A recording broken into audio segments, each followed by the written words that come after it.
जिस तरह की तकरीरें की जा रही हैं, मैं ये सवाल पूछता हूं कि क्या जब केस सब जुडिस हो, सुप्रीम कोर्ट में केस हो, क्या सुप्रीम कोर्ट के जजेस के खिलाफ इस तरह की जबान इस्तेमाल करने की किसी को इजाजत है?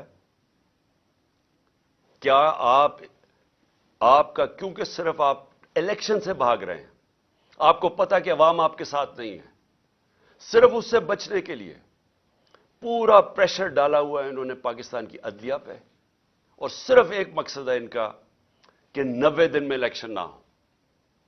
मेरा सवाल यह है कि आर्टिकल 224 पाकिस्तान के आइन का, उसमें कोई गुंजाइश है कि जब असेंबलीज डिसॉल्व होती हैं तो उसके 90 दिन के बाद इलेक्शन होना चाहिए?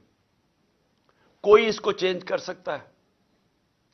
यानी इसकी कितना भी आप अपना ज़हन इस्तेमाल कर लें, जितने अच्छे वकील ले आए, मुझे यह समझा दें कि 90 दिन के बाद कैसे हो सकता है कि हुकूमत ये केयरटेकर चल सकती है?